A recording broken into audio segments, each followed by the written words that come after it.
Hello and welcome to episode 2 of the Gymbuster. Today I'll be talking about my top 5 most common gym exercise myths. I hope you enjoy. Number 5. I've never heard this situation discussed before, so for now I've labelled it bottlenecking. Basically, in any system, be it mechanical, electrical or biological, the overall effectiveness of the system is only as strong as its weakest component.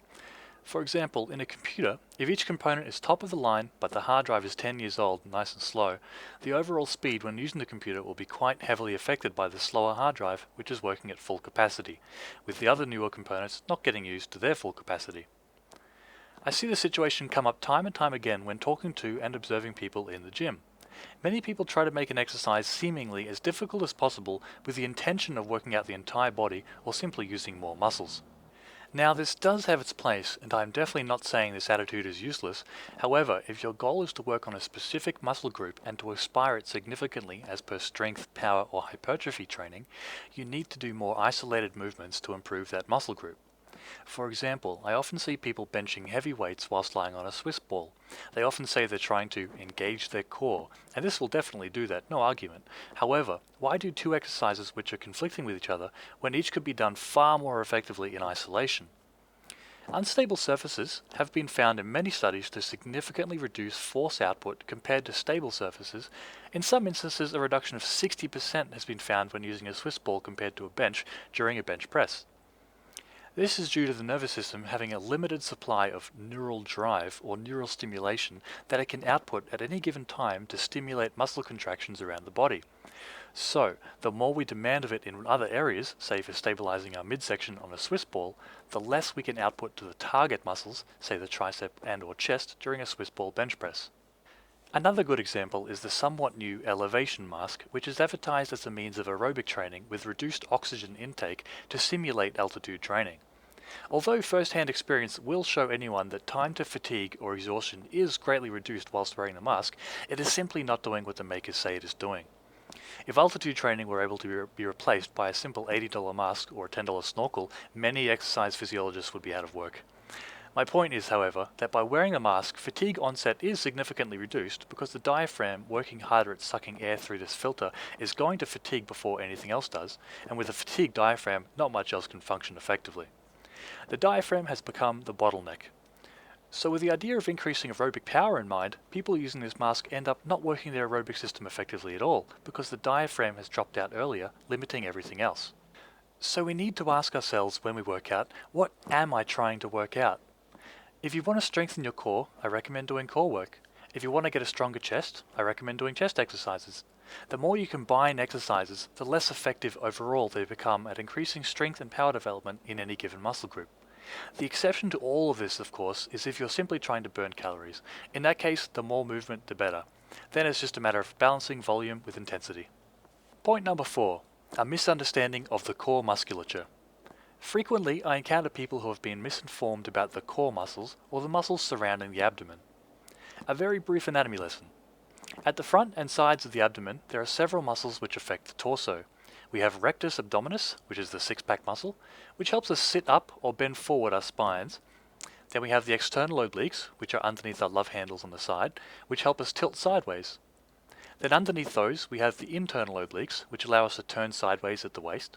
And finally, underneath all of those, we have the transverse abdominis, which when activated acts much like a belt, keeping our organs close to the spine and compacted. I've purposely excluded the lower back and trunk muscles for this lesson. Each of these abdominal muscles has a different range of motion and can therefore be exercised somewhat individually. However, there will usually be some sort of synergy or cooperation between each of them in most abdominal movements. Having said that, the misinformation I usually encounter is that there is a lower abdomen. I understand that aesthetically, a person might refer to someone's belly button as being located on their lower abdomen when compared to the sternum, for example, but within the rectus abdominis muscle, functionally there is no such thing as the lower abdomen. What I'm trying to say is that one cannot target the lower portion of the rectus abdominis muscle with exercise or movements. This is due to the rectus abdominis being a strap-like muscle spanning from the lower ribs down to the pubis of the hip. Here is an analogy. I've heard some people say that they do leg raises to target the lower abdomen. Let's take a quick lesson in physics. If I attach 10 chains between two cars 20 feet apart and I set the car in the left in reverse, which end of the chains is working the hardest or carrying the heaviest load? It's a trick question. Each link in each chain will be carrying the same load, evenly distributed along them. Now this analogy is important because the muscle fibers in the rectus abdominis and in many similar muscles act very much like these chains. They are all in parallel to each other, so every time the rectus abdominis flexes, each fiber in them activates to a degree. It does not matter if we're lifting our shoulders off the ground or lifting our legs off the ground, each strand activates and holds tension in the same way. It is physiologically impossible to activate the lower portion of the rectus abdominis without concomitantly activating the muscle fibers across the entire muscle. Just because the sternal end of the muscle remains stationary during a leg raise does not mean its fibers are not shortening and flexing. And finally, one movement I keep seeing is where people attempting to work the external obliques with a side bend hold a weight in each arm as they tilt side to side. Here's some advice: drop one of those weights and you'll increase the effectiveness of this movement significantly. When holding two weights, each weight cancels the other out significantly and it becomes somewhat of a redundant exercise. Number 3.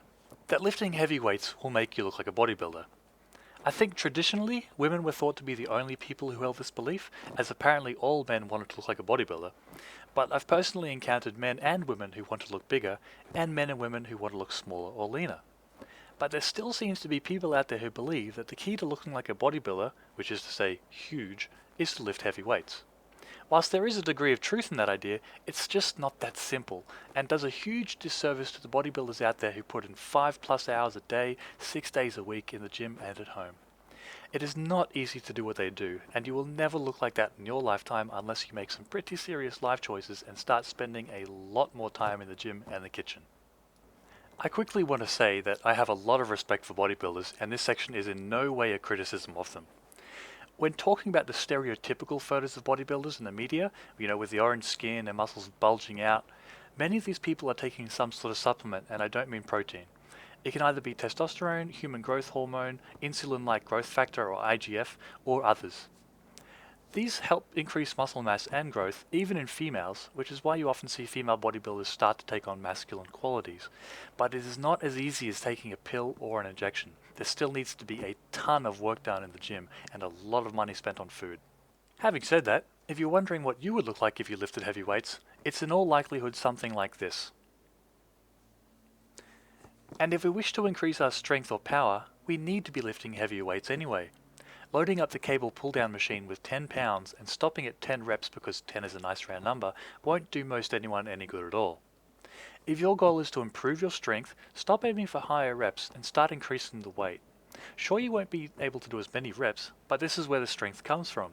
You need to lift heavier weights to progressively increase strength, and no, you will not end up looking like a bodybuilder, you'll end up looking great. Number 2. There's an attitude which has always been prevalent in the fitness industry, and I do believe it will always be around, but although it has its place, I just want to shed some light on it. This attitude is that one must destroy their body in each workout to get healthier or fitter, and the measure of how good a workout was is purely dependent on how exhausted one feels afterwards. I see a quote pop up over and over again, and that says, "A good workout and a bad workout look the same on paper." And I would completely disagree with that. The quote is implying that a workout ought to be judged on how the session left you feeling afterwards. How you feel after a workout is not a measure of anything at all, hence why it's a bad measure. But what are some things we are aiming to train in a workout? We can work on burning calories, losing weight, improving strength, power, speed, muscular endurance, aerobic endurance, anaerobic endurance, fatigue tolerance, balance, agility, flexibility, just to name a few. Now, how many of those goals can be measured by how exhausted one feels after a workout? Perhaps maybe fatigue tolerance? My point is, working on strength, power, speed, endurance, etc. does not necessarily mean you have to exhaust yourself, and in many situations exhaustion prevents us from getting a productive or effective workout done. Somewhere along the history of fitness timeline, far too many people were convinced that exhaustion equals a good workout. You do not have to destroy yourself in the gym to get fit. And finally, point number 1, no pain, no gain. Similar to point number 2, this myth is that exercise must hurt for it to be effective.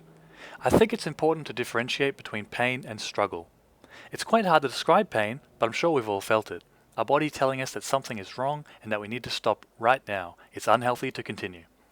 Struggle, however, does not involve pain, but is often uncomfortable. We don't want to struggle, but sometimes we need to get what we want. Struggle is healthy and often leads to growth.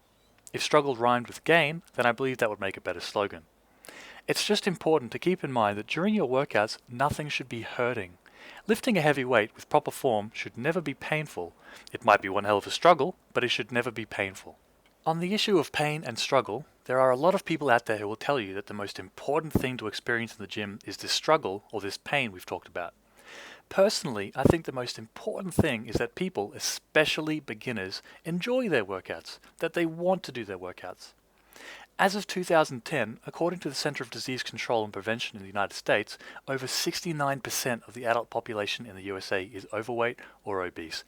That is simply horrible, and it highlights an extremely important point.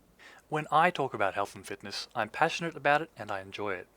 Above all else, I think the most important thing about health and fitness is that everyone all around the world understands how important it is and that everyone gets moving in one way or another. It's one thing to talk about feeling the struggle or destroying one's body or pushing oneself to the absolute limit, but it is far more critical that we simply get people into the gym or into the park or onto the treadmill through support, motivation and dialogue rather than pushing these people to their limits.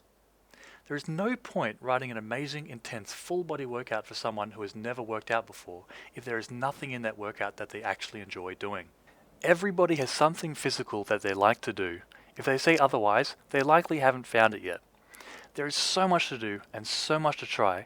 Walking might seem boring, but find the right scenery and it can be meditative as well as great exercise.